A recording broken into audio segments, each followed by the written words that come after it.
So, how does it feel to be involved in the Savannah Film Festival with so many influential female actors and directors this year? It's very cool. It seems like this festival has a long history now of supporting independent film and films that are not just the obvious films from the festival circuit, but really seeking out films that represent a true variety of filmmaking voices. And I was really excited when I found out we'd be coming here. Yeah, it's a great lineup.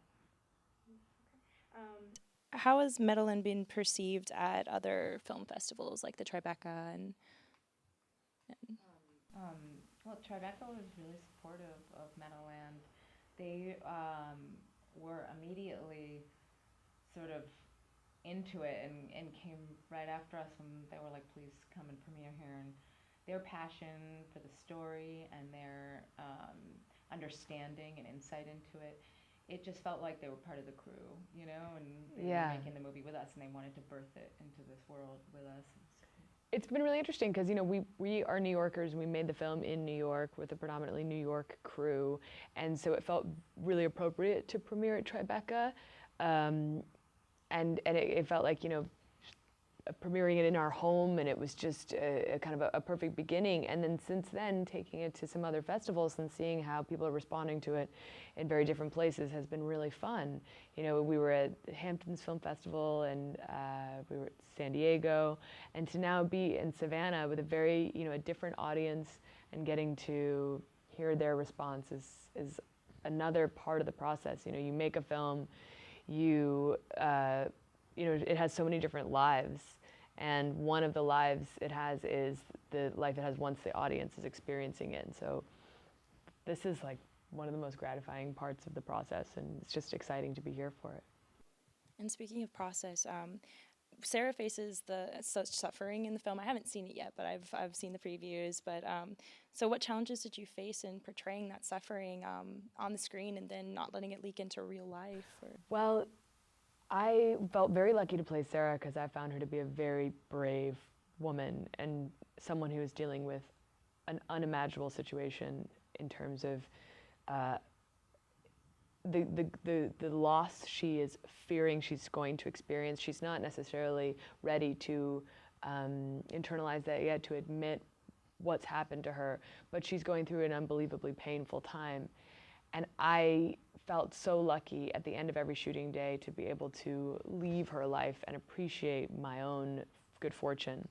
You know, there are so many people experiencing pain in the world every day of all different types, and it's quite easy to lose track of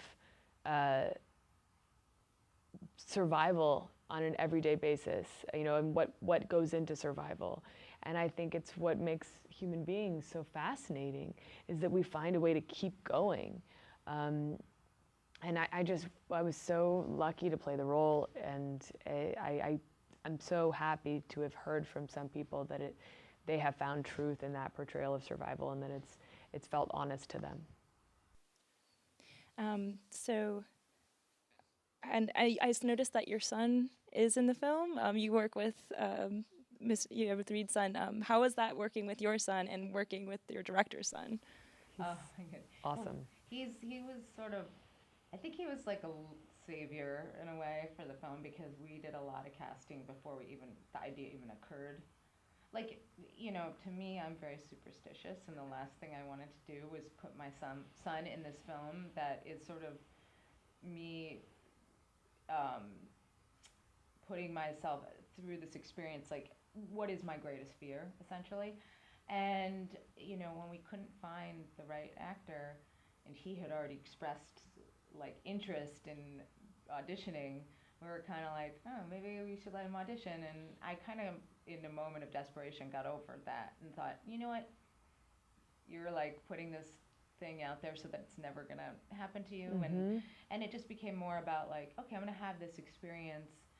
There were a couple other reasons to do it that I thought were really good reasons, other than that he was right for the role, but also to say to Olivia, like, I'm gonna go to this dark place with you as much as I can from here, you know, like, I'm gonna be right next to the camera, and I'm also gonna, put myself in a situation where I'm imagining, the worst thing I could possibly imagine, because I know that Olivia had to put herself through a lot to bring herself to this place, and so, I think that maybe it helped. He was unquestionably the best person for the role. I mean, when it came down to it, it was all about the audition, and it was all about the essence of the actor and how that would affect the audience, because his character was so important. You only get a few moments with him, and yet he is the crux of the story. That is what you are reflecting on as you experience his loss. And so it was an incredibly important part of the process, and he nailed it. And I really think it's also a beautiful thing to watch a mother and son working together, and knowing that in 50 years he's going to have this film.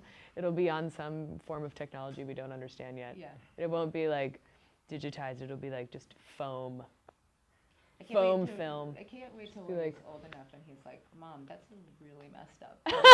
Yeah, exactly.